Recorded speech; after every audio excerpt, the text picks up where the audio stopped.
없어요? 그래요? 옛날에 가면 여성동화 이런 거 있었잖아요. 이번 달 호에 제가 나왔습니다.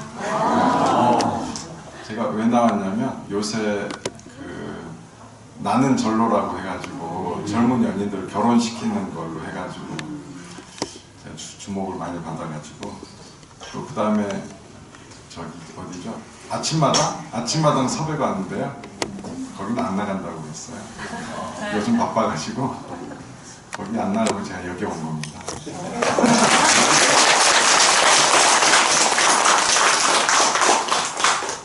아니 사실은 그냥 나는 절로가 사람들이 이제 남녀 인연을 맺어준다고 해가지고 그렇게 이제 저한테 중에 좀 서달라고 난리인데 사실은 그게 계율이 어긋나는 거예요. 나는 절로 그래도 해도 되는 건 조규동 사회복지재단이 하고 있거든요. 그러다 보니까 복지재단은 원래 목적이 사회적 문제 해결이 목표예요.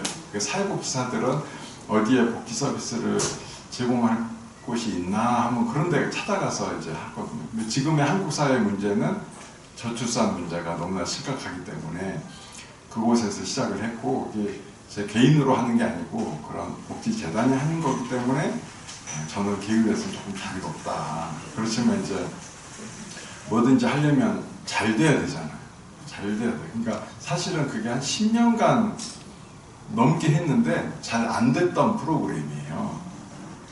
그 얼마나 안 됐냐면 20명 모집에 미달이에요. 맨날 10년간 미달이에요. 10년 동안 해온 것도 대단하지. 어쨌든 그게 보건복지부에서 지원을 해주니까 뭐 그나마 하긴 했었는데, 근데 이제 제가 다시 대표이사로 부임하고 나니까 기획안이 올라오는 거예요. 그냥 코로나가 끝났으니까 이거 다시 하겠다. 근데 옛날하고 기획안이 똑같은 거예요. 제가 옛날에 봤을 때. 그럼 옛날에 저는 이 프로그램이 안 됐던 걸 기억하는데 또 하시려고 하냐 그러니까 또 하겠대요. 정부가 돈 주고 하라니까. 그럼 우리 예전처럼 하지 맙시다. 진짜 진심을 다해서. 왜냐하면 나라의 위기다. 그래서 진심을 다해서 해봅시다 해서 프로그램을 거의 다 처음부터 다 뜯어고쳤어요. 이 옛날에 왜 안 되냐면 만남 템플스테이거든요. 그러니까 템플스테이가 주요. 그래서 오후에 만나서 주지스님 법문을 1시간을 듣고요. 그 다음에 저출산 교육을 또 1시간 듣고요. 2시간 동안 강의 들어야 돼요. 저녁밥 먹고 9시 되면 자야 돼요. 일찍 절에서 어디 밤에 돌아다니죠. 저기 자야 돼요. 새벽에 일어나면 108배를 시켜요. 기운이 없어가지고 인연이 맺어질라도 맺어지지가 않아요. 그래가지고 이제 아유 큰일 났다 싶어가지고 다 바꿨어요. 그래서 절에 스님들께 부탁해서 11시 넘어까지 연인들이 돌아다녀도 와달라, 못 본 척하고 해달라 이렇게 특별 요청을 하고, 원래는 절에 오자마자 바로 옷을 갈아입히거든요. 절 옷을 갈아입혀. 그러면 근데 사실 우리 여러분들 어떤 미팅이나 이런 거 선보러 갈 때 옷을 어떻게 입어요? 예쁘게 입죠. 최고로 예쁜 옷을 입고 꾸민단 말이에요. 비싼 가방도 하나 들고. 근데 옛날에는 남녀간의 첫 만남이 거의 무장 해제된 상태야. 아무것도 없이 빈몸에 그냥 전투 나가라는 마음으로 똑같은 옷을 입고 하니까 매력이 반감이 되는 거예요. 그래서 처음 만나고 나서 한 3시간은 자기가 입고 온 옷 스타일 그대로 합니다. 그러니까 다들 첫 만남에 눈이 반짝반짝거려요. 예쁘고 잘생긴 사람 많다고. 그리고 이제 밤 11시, 12시까지도 지금 하거든요. 근데 20대를 시켜보면 10시, 새벽 3시까지 데이트를 합니다.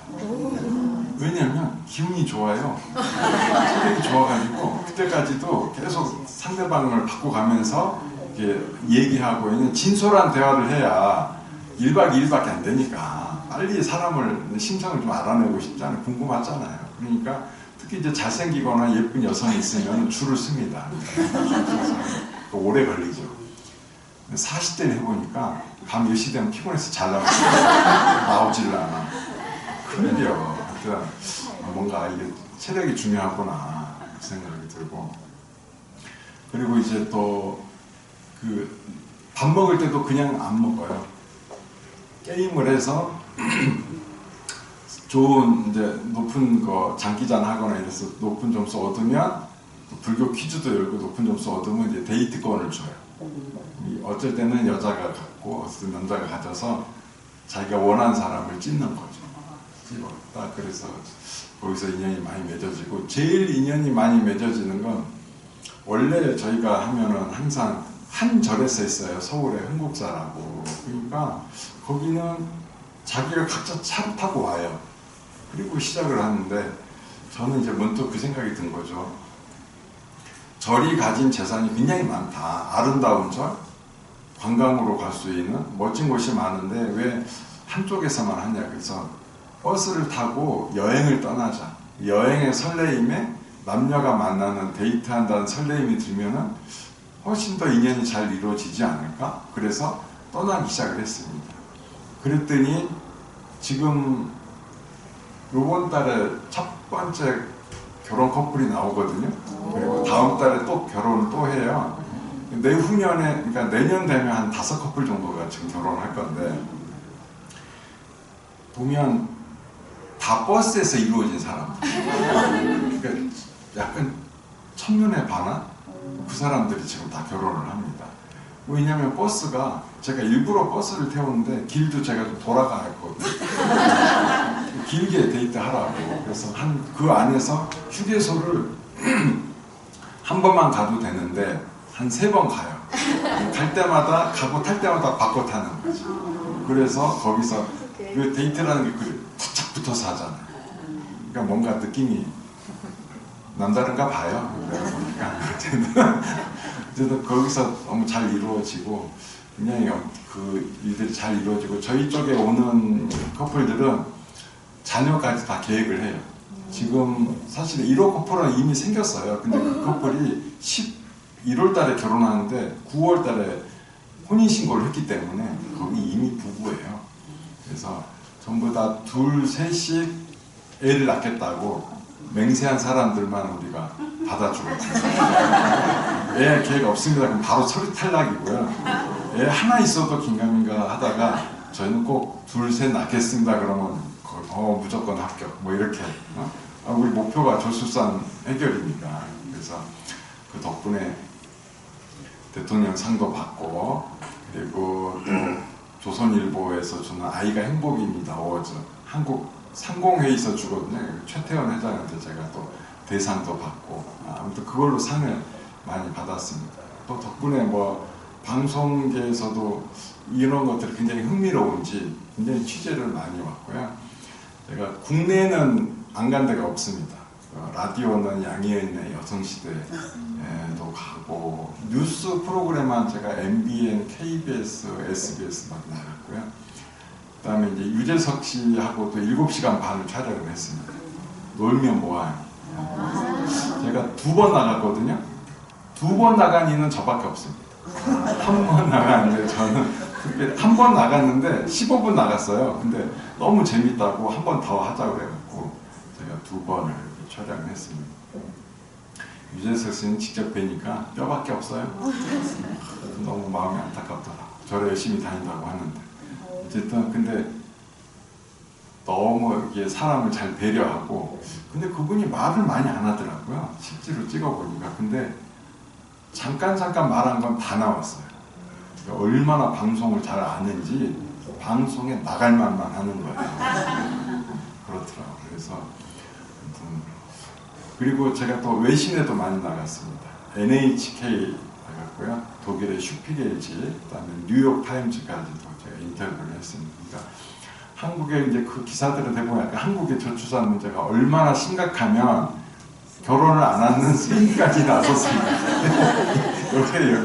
여기 주제예요. 그래서 그래도 이런 노력들을 굉장히 긍정적으로 생각을 하고, 특히 불교의 이런 열린 자세, 본인은 안 하지만 나라를 위한 일에 이렇게 나선다라는 것에 대해서는 너무나 이렇게 좋게 평가를 해주고, 이 기사가 되게 잘 나왔습니다. 요거는요,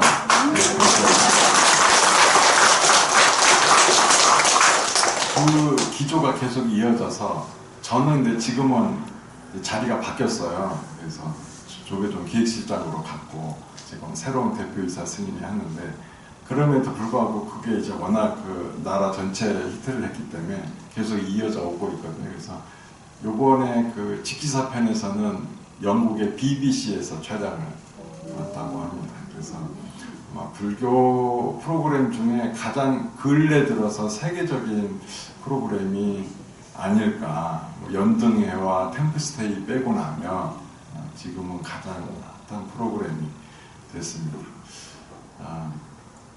근데 사실은 제가 이제 그것에 대해서 진심을 넣어서 프로그램을 만들게 된 배경은 저는 국제 고를 제가 원력으로 삼아서 일을 했어요. 그래서 우리나라에서 저보다 해외 고를 많이 간 이가 없습니다. 전체 우리 NGO 유명한 데 많잖아요. 군 네이버스니 이런 데 많지만 저보다 많이 간 이는 없어요. 왜냐면 그런 곳들은 큰 재난이 있을 때 가거든요. 언론에 많이 눈에 띄고. 근데 저는 제가 그냥 그때부터 대표니까 제가 항상 갔고 또 작은 재난에도 늘 갔어요. 근데 보통 우리나라에서는 큰 재난, 해외 재난 2번 가면 많이 갔다고 그래요. 왜냐면 직책이 바뀌어요. 처음에 국제고 팀에 있다가 조금 지나면 기획팀으로 가면 갈 기회가 없어지는 거예요. 그래서 저는 한 10몇 번을 갔을 정도로. 그래서 되게 위험한 상황들을 제가 겪은 지진이 7.3짜리 한 번 겪었고요. 그때는 앞산이 무너지고 제 주위에 있는 집들이 무너지는 그 현장에 있었고요. 근데 또 6.4짜리를 2번을 겪었습니다. 그러니까 5.0대부터는 죽는가? 이런 생각이 무조건 들어요. 그 정도로 되게 위험하거든요.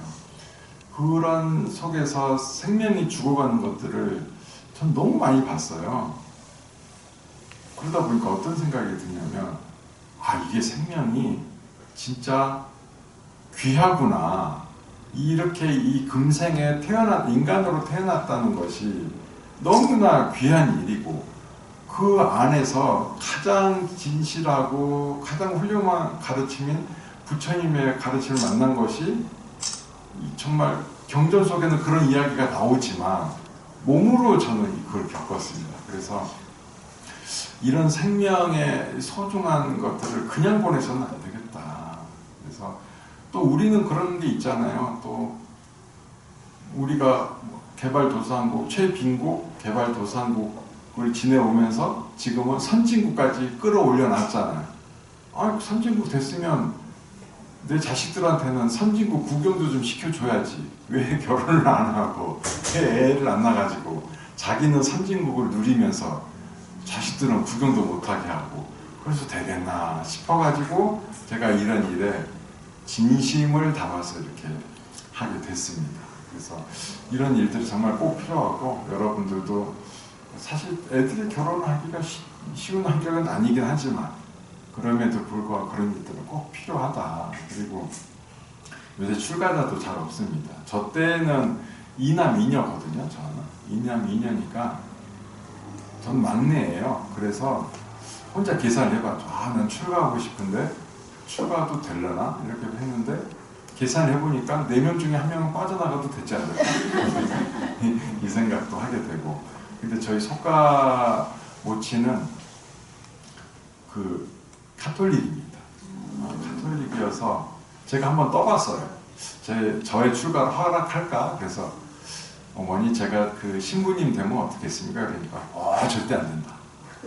성당 열심히 나아가시는 분이 자식이 신부 된다니까 절대 안 된다는 거예요. 그래갖고 그러면 신부도 카톨릭을 믿는데 신부도 저렇게 허락을 안 하면 스님이 된다는 거는 죽었다 깨나도 허락을 안 하겠구나. 그래서 알아서 혼자 가야 되겠구나. 이제 그때 결심을 했죠. 혼자 갔어요. 저를 혼자. 제 입장에서는 출가. 집에서 보면 가출인 거예요. 그래서 근데 저는 절에 가니까 너무 좋은 거예요. 너무 행복하고 그때 당시에 그 노보살님들이 이런 소리를 해야 스님 옛날에 저 스님 행자 때 곧 집에 갈 줄 알았습니다.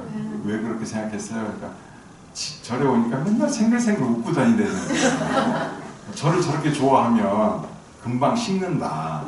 그래서 금방 떠나겠구나. 이렇게 생각을 했다는 거예요. 근데 저는 진짜 절에 사는 게 제 몸에 꼭 맞는 옷을 입거나 꼭 발에 맞는 신발을 신는다 그런 느낌이었어요. 너무 편안하고 제가 왔던 자리에 찾은 듯한 그래서 굉장히 기뻤습니다. 군대를 가서도 저는 스님이라고 하니까 애들이 부러워해요. 야, 너는 왜 내가 스님인 걸 부러워하냐 그랬더니 자기들은 앞으로 갈 길이 어느 길을 가야 될지 모르겠다는 거야. 근데 난 정해져 있잖아요.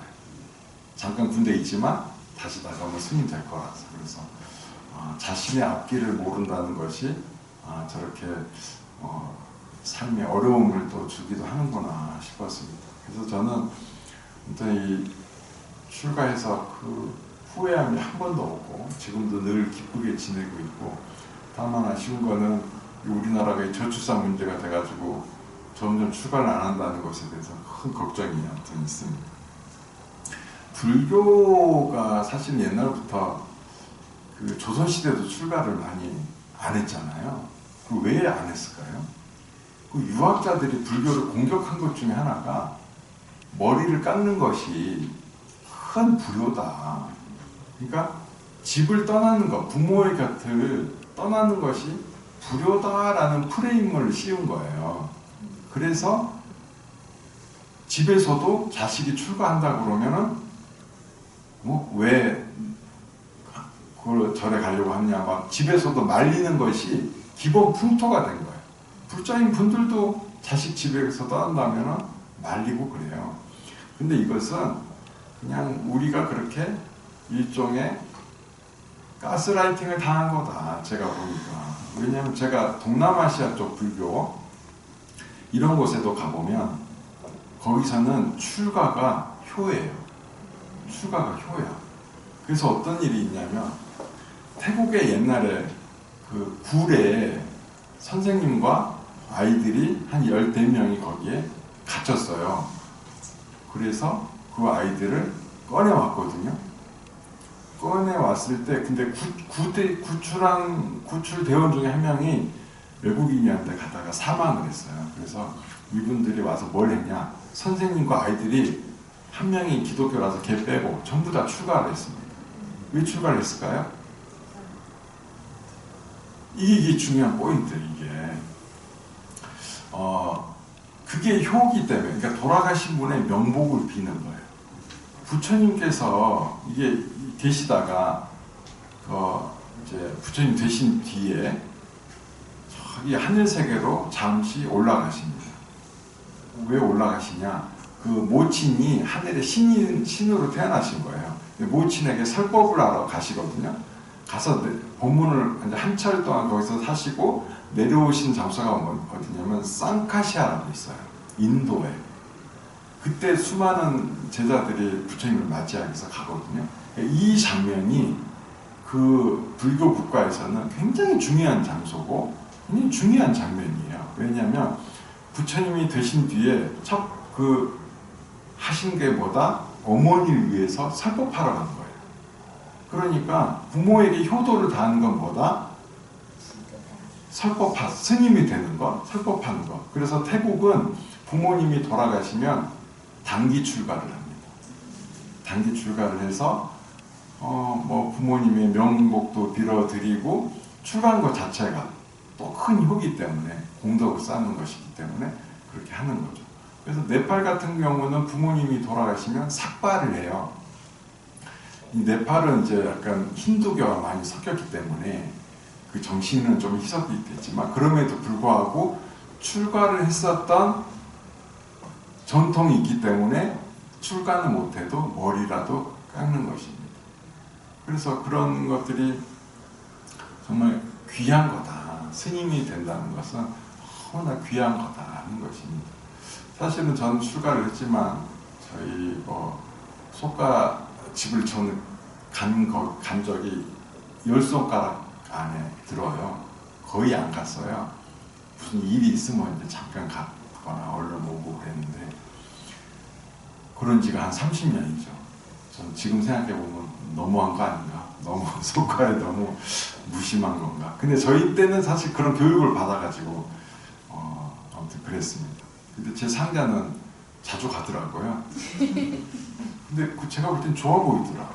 저는 그렇게 못하지만, 왜냐면 그 모친의 꿈이 자식이 한 명이 출가하는 거였어요. 그러니까 자식이 출가를 했기 때문에 부모님한테 그 자식은 자랑인 거예요. 그래서 아, 저렇게 출가한 자녀가 자랑이면 자주 보는 것도 좋은 일 아닌가 해서 저는 뭐 언제든지 보러 가겠다 그러면 흔쾌히 허락도 해주고 그렇게 합니다. 그래서 저는 이렇게 출가를 해서 숙가를 못 갔지만 이 모친이 성당을 열심히 다니다가 자식이 출가를 했잖아요. 그러니까 이제 어떻게 해야 되나 이제 헷갈려 하시다가 기도는 해줘야 되겠다. 그래서 하나님께 기도하면 잘 안 들어줄 것 같아서 부처님께 잘 봐달라고 해야 되지 않나? 그냥 당신 혼자 생각해. 그래가지고 절에 인근의 절 10군데를 돌면서 등을 매년 킵니다. 그러다 보니까 절에 가는 게 이제 익숙해진 거예요. 그래서 지금은 절에 다니세요. 가톨릭은 이제 안 다니기로 하고, 근데 거기는 끈질기더라고. 그리고 신부님 이제 성당에 안 가려고 하면은 그거 해야 된대요. 신고를 해야 된대요. 그래갖고 제 자식이 출가를 해서 절에 가야 되겠으니까 난리들이는 거예요. 총 3번이나 붙잡더래요. 그걸 떨치고 지금은 열심히 절에 가는데, 수국사라는 절에가요, 은평구에 있습니다. 황금절로 유명한데, 저는 이제 그 모친이 거기서 축원하는 것도 몰랐어요. 몰랐는데 어느 날 수국사 주심이 저한테 오더니, 스님 혹시 모친이 그 수국사 다녀요? 그 동네 절이라 아마 가끔 가실 겁니다. 그러니까 내가 맨날 스님 축원하고 있어. 스님이 잘 되는 건 내가 늘 기도해서 그런 거야. 그 생색을 내시더라고요. 저도 그 말도 맞잖아요. 그래서 아이고 감사합니다. 스님 덕분에 제가 잘 되는 것 같습니다. 이랬습니다. 아무튼 출가도 곧 효다. 출가가 가장 큰 효입니다. 누가 출가하겠다 그러면 말리시지 말고, 왜냐하면 제가 이 소리 왜 했냐면 불자들도 말려서 그래. 말리지 말고 늘 권장해 주시기 바랍니다. 자, 이제 제가 절에 와서 이렇게 살아보니까 그 마음가짐이 되게 중요한 것 같아요. 전 사실 출가해서 수행해갖고 빨리 열반에 들여야 되겠다, 빨리 죽어야 되겠다, 약간 이 마음으로 왔었는데, 공부를 하다 보니까 이게 보살의 마음이 얼마나 중요한가. 부처님이 그냥 될 수 있는 게 아니구나. 자비심이 근본이 돼야 되는 것이구나 라는 것을 알게 된 거예요. 그래서 자비심을 기르는 수행을 해야 되겠다라고 마음 먹고 열심히 수행도 하고, 그러는 끝에 이제 저는 사회복지도 하고 국제보호를 하게 된 거죠. 그러니까 가장 고통받는 중생은 어떤 사람일까를 생각을 해보니까, 재난 속에서 살아간 사람들이, 그러니까 문득 예상치 못한 재난을 받았을 때, 준비되지 않은 재난을 받았을 때 얼마나 고통스러운가. 그럼 내가 그곳에 있어야 되겠다 해가지고 저는 그런 국제구호 활동에 전념을 하게 됐거든요. 그래서 항상 어떤 것이든 우리가 기도를 할 때 제일 중요한 게 자비심이에요.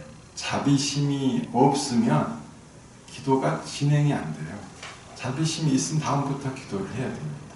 그래서 항상 자비심을 기르는 걸 해야 되는데, 제가 오늘 특별히 여러분들한테 선물을 하나씩 나눠드렸는데 다 받았어요? 네. 되게 제가 이 책을 그냥 원래 기매품인데 제가 책을 하나 냈어요. 인연 없는 사람은 없어도, 그러니까 인연 아닌 사람은 있어도 인연 없는 사람은 없다. 이 책을 구매하면 제가 선물로 주려고 만든 건데, 안여서는 부자님들한테 제가 특별히 책을 안 사도 네, 잘 받으시고, 그 앞장에 자비경이 있어요. 그러니까 이게 제가 수호신기도라는 책을 냈었거든요. 그것의 가장 요약본이에요. 맨 앞에 그래서 자비경을 읽으면서 자비심을 기르고, 제가 이렇게 절에 있으면서 제일 받는 질문이 뭐냐면, 스님 기도 어떻게 해요? 라는 질문을 늘 받습니다. 그래서 기도가 그렇게 뭘 어렵지 않은데 왜 이렇게 기도를 어려워할까? 그래서 우리 불자님들이 가장 쉽게 기도할 수 있는 것 딱 3가지만 넣었습니다. 첫 번째 자비경, 두 번째 과거칠불 보호경, 세 번째 회양문. 이 3개만 넣었습니다. 요것만 하시면 돼요. 제일 짧게 하려면 5분도 안 걸립니다. 요거 읽는데. 자, 자비경 읽으시고 그 다음에 과거칠불 보호경 나오죠. 우리 절은 매년 전국의 대부분의 사찰이 신중 기도를 해요. 소화รุ่날. 그러니까 신장님들께, 수호신들께 우리 집안 한 달 동안 잘 보살펴 주십사라는 의미로 하거든요. 그럼 이게 그 수호신이 누구냐면 사천왕 중에 다문천왕이 부처님께 이 과거칠불 보호경을 읽으면 제가 불자들을 보호하겠습니다. 그러니 증명해 주십시오 해서 부처님께서 말없이 증명을 해 주십니다. 그래서 이 경을 읽으면 돼요. 중간에 보면 보라색으로 기도해 줄 사람의 이름이라는 부분이 나오거든요. 그때 내가 기도해 주고 싶은 사람의 이름을 넣으면 돼요. 그러니까 근데 한 명만 넣으세요. 온 가족 다 넣지 말고 한 번 읽을 때 한 명 넣고, 그 다음에 한 명 더 해주고 싶다 그러면 다시 자비경부터 다시 시작해요. 이 얘기를 안 했더니 한 20명씩 읽고 있더라고요. 욕심이 왜 이렇게 많으셔? 기도해 주려면 자비심이 커서 그러신가. 아무튼 그렇게 해서 읽으시면 되고, 그 다음에 거기 보면은 과거칠보경에 왜 핵심이 되냐면, 거기 보면 이제 과거칠불 보호경에 과거칠불이 나와요. 과거칠불을 찬탄하는 거예요. 찬탄하며 거기서 공덕이 생기고, 그 다음에 삼보에 대한 찬탄이에요. 이것을 들으면 수호신 사천왕님들이 굉장히 기뻐하게 되는 거예요. 왜냐하면 자기가 모셨던 과거의 부처님들을 이름을 부르고 또 자기가 존경하는 삼보에 대해서 신도들이 찬탄하니까 기뻐서 보호해줘서 애군에서 사라진다는 것이고, 맨 마지막에 회양문이 나옵니다. 이게 굉장히 중요해요. 이 회양문을 통해서 기도가 완성이 돼요. 우리가 가끔씩 우리 스님들 법문 중에 어떤 게 나오냐면, 자, 여러분 집착을 갖고서 기도하시면 안 됩니다. 자, 내려놓으세요. 욕심도 내려놓고 그 다음에 기도하세요. 이래요. 내려놓으려면 뭘 들어야 될 거 아니에요. 그죠? 그래서 우리 불교는 사실은, 근데 내가 자식 잘 되라고 기도하고 싶은데 자식 욕심을 내려놓으라는 거야. 그러면 욕심 내려놓고 기도를 하려니까 기도에 집중이 잘 안 돼. 내 자식 잘 되는 게 가장 큰 본능이잖아요. 본능을 내려놓고 기도하려니까 집중이 잘 안 되는 거지. 그래서 내려놓을 필요가 없어요. 내려놓는 순서가 있어. 맨 마지막에 내려놓으면 되는 거예요. 처음부터 내려놓으면 안 돼요. 뭘 들어야 내려놓을 거 아니야. 그래서 처음에는 자식 잘 되라, 내 자식이 성공하기를 바란다, 내 신랑 사업 성취하고 이런 거 마음껏 기도하세요. 그리고 맨 마지막에 내가 공덕을 쌓은 것을 나눠주면 되는 거예요. 내가 쌓은 공덕을 베풀어 주면 되는 거예요. 그러면 그것이 곧 나한테는 내려놓는 수행이 되는 것이고, 집착을 내려놓는 방법이 되는 것이고, 나는 원 없이 마음껏 기도를 한 것이 된 것입니다. 그게 바로 기도의 핵심이 되는 거예요. 그러니까 여러분들은 회향이 있기 때문에 마음껏 기도하셔도 돼요. 우리 불교는 입제와 회향이 있잖아요. 입제는 잘 아시겠지만 기도 시작할 때 입제잖아요. 입제할 때 제일 중요한 거는 계율을 지키는 것이고요. 회향할 때 하는 것은 여러분들이 그 공덕 쌓은 것들을 베풀어 주는 것입니다. 이런 기도법이 완성이 잘 돼 있기 때문에 이대로만 하면 되는 것이에요. 그래서 기도에 대해서 너무 어려워하시지 말고 가장 기본이 되는 것, 그것을 제가 이 수호신 기도 수첩에 넣었는데, 이게 형태가 딱 보니까 뭐같이 생겼어요? 여권같이 생기지 않았어요? 이게 일부러 넣었어요. 왜냐하면 우리는 육도를 유인하는 여행자인 거예요. 여행하는 동안 천신들의 보호 속에서 평안하게 잘 다니시라고. 근데 너무 평안하다고 머무시면 안 되고, 윤회를 우리는 벗어나야 되겠죠. 부처님 계신 곳까지 가야 되니까. 하지만 거기 이 육도를 윤회한 동안은 평안하시라는 의미로 제가 10번까지 생겼습니다. 혹시나 여행 갈 때 잘못 들고 가지 마시길 바랍니다. 벌써 잘못 갔다는 소리 제가 들어가지고 지금 하는 소리. 자, 그리고 자비심이 핵심이라고 또 그랬잖아요. 자비심은 정말 중요합니다. 근데 우리가 불교에서 자비심을 할 때 이 관세음보살님의 자비심을 많이 얘기하잖아요. 그리고 어떤 분들은 또 이웃 종교의 가르침을 갖고 자비심을 얘기하기도 해요. 어떤 게 있냐면 왼손이 하는 일을 뭐 오른손이 모르게 하듯하라. 이거를 이제 뭐 사랑의 마음 뭐 이렇게 표현을 하는데, 그래서 자비심을 내가 쉽게 오른손과 왼손에 비율 들어서 한번 내가 설명을 해줘야 되겠다 해서 제가 말을 만들었어요. 제가 만든 말이 뭐냐면 왼손이 오른손에게 하듯하라 라고 제가 이름을 만들었습니다. 이게 자비심의 핵심이에요. 알아듣겠어요? 잘 모르시겠죠? 설명을 해드리려고 합니다. 자, 오른손이 왼손과 오른손 각자 할 일이 있잖아요. 근데 내가 오른손을 다쳤어요. 그러면 치료를 누가 하죠? 왼손이 다 하죠? 왼손이 열심히 치료해 줍니다. 그리고 오른손은 아무 일도 못하게 생겼잖아요. 다쳐서. 그러면 그동안 오른손이 할 일을 누가 하죠? 왼손이 다 합니다. 그리고 오른손이 다 나을 때까지 왼손은 아무 소리 안 해요. 조용히 기다려줍니다. 자기 일을 다 하죠. 근데 다 끝나고 나서 왼손이 오른손한테 이 소리 혹시 하는가요? 야, 오른손아, 너 네 치료하고 너 나을 때까지 기다려주고 또 네 할 일 내가 다 했다. 너무 힘들었다.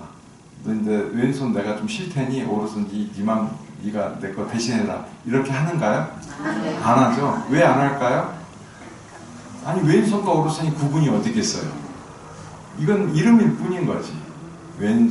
왼손과 구는 우리가 왼손으로 부르고 하니까 왼손인 거고, 오른손으로 부르기로 하니까 오른손인 거지, 사실은 왼손과 오른손은 한 몸이다 했기 때문에 내가 왼손이 오른손을 치료해줬지만 치료해 주었다는 생각이 없고, 왼손이 할 일을 오른손이 할 일을 왼손이 했지만 해줬다는 생각이 없습니다.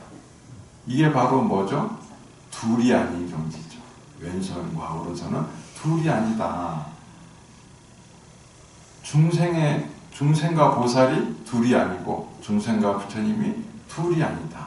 그러니 내가 누군가를 돕고 어려움에서 이끌어주는 것이 나와 남을 돕는 것이 아니라 나와 다를 바 없는 것을 내가 도와주는 것이다. 그러니 도와주었다는 생각이 없는 것이고, 그것이 바로 곧 무주상 보시가 되겠습니다. 그래서 이것이 곧 왼손이 오른손에 하듯하라 하는 것이 곧 자비의 가르침이다.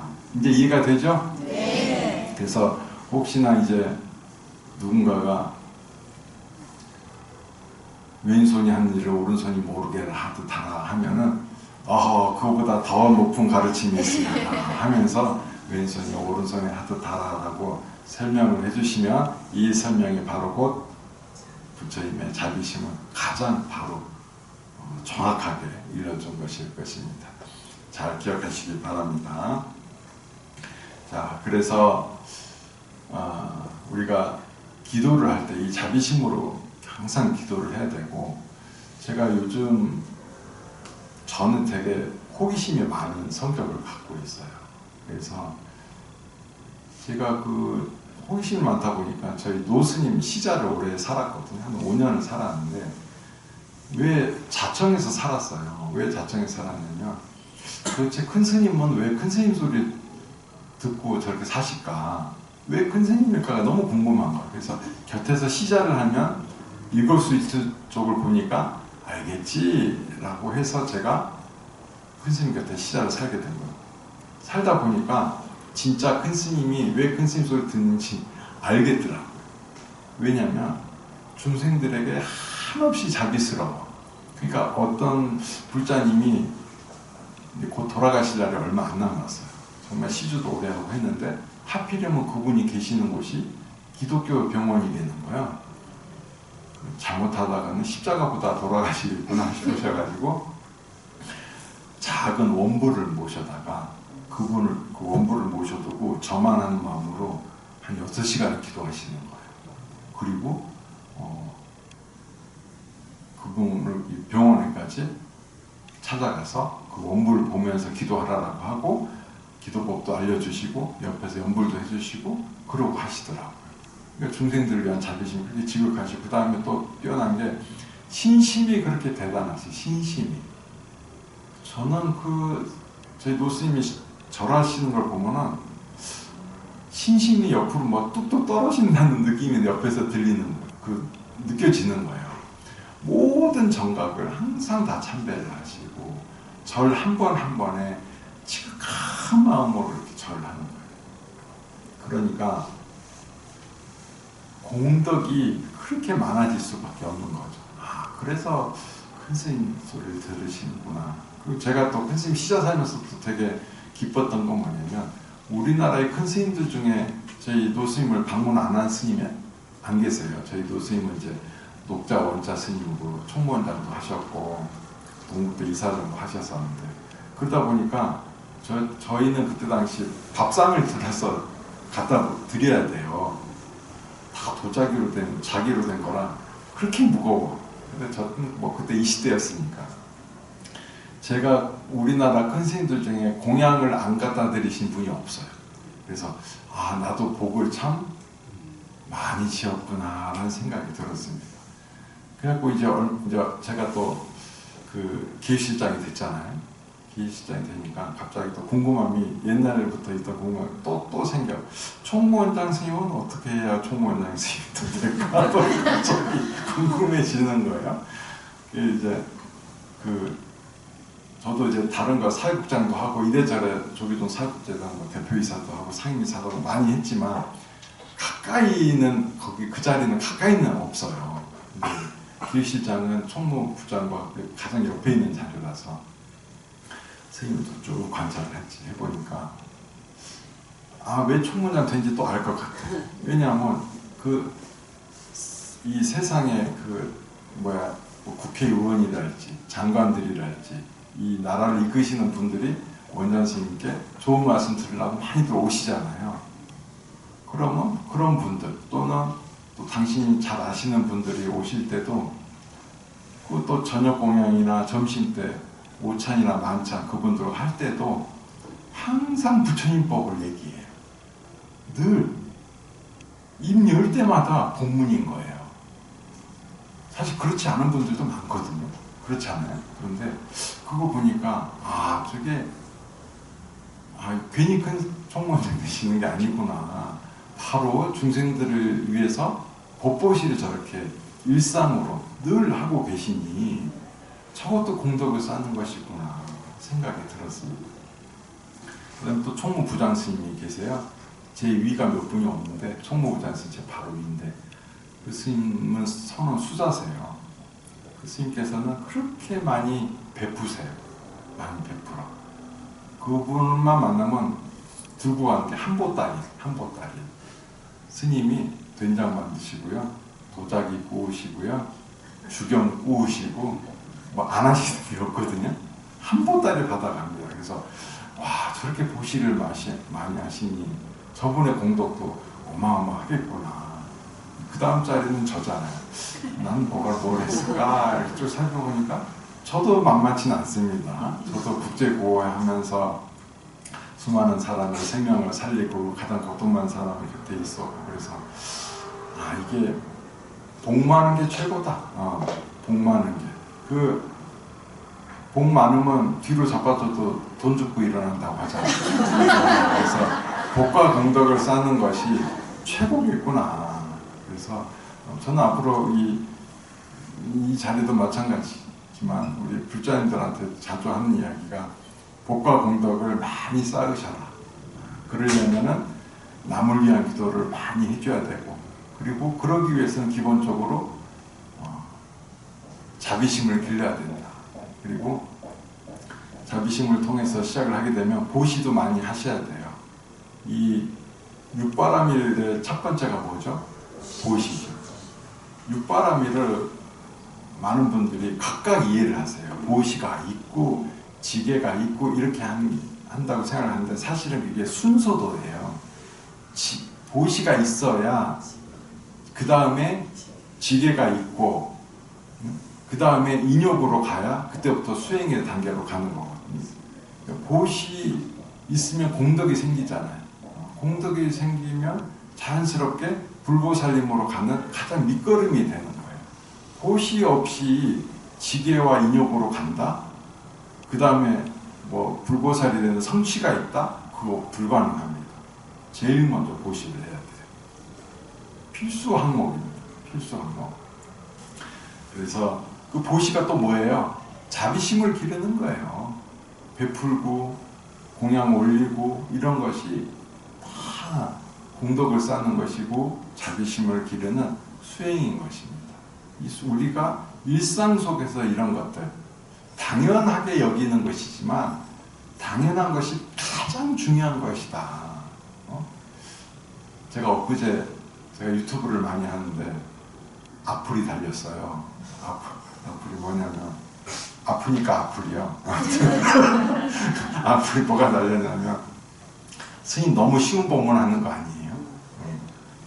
제 수준 생각해서 어려운 법문 해주세요 이러는 거예요. 근데 법문이라는 게 그게 그런 게 있어요. 스님들 사실 우리 스님들 사실 어렵게 법문하는 게 더 쉬워요. 왜? 우리는 어렵게 법문을 배우거든요.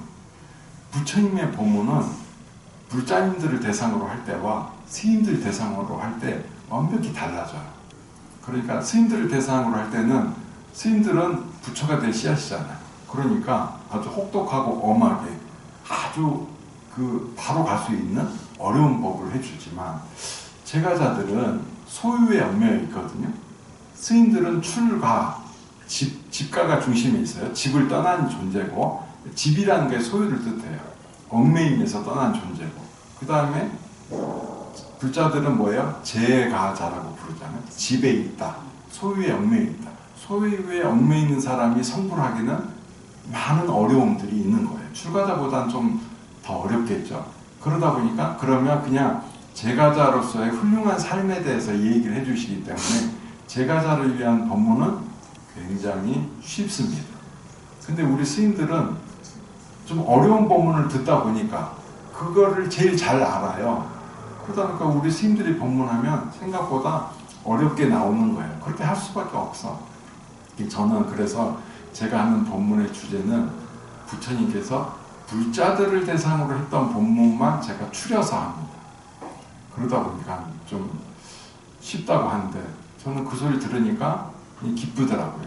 오히려 내 뜻과 잘 맞았구나. 내가 원하는 대로 잘 하고 있구나 라는 생각이 들어서 그냥 잘했다는 생각이 들었습니다.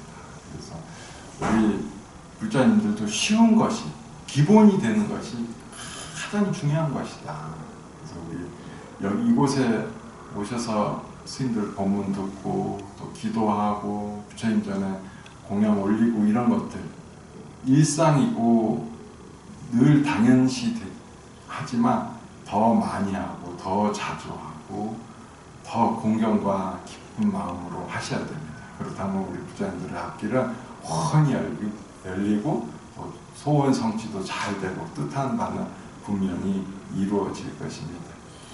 자, 오늘 주신께서 길게 하셔도 된다고 했지만 핵심 요지는 제가 다 얘기를 했기 때문에 이 정도에서 마무리하겠습니다. 내일 소원 성취하시기 바랍니다. 네, 오늘 우리에게 좋은 법문을 내려주신 묘장 스님께 다시 한번 큰 박수 부탁드립니다. 감사합니다.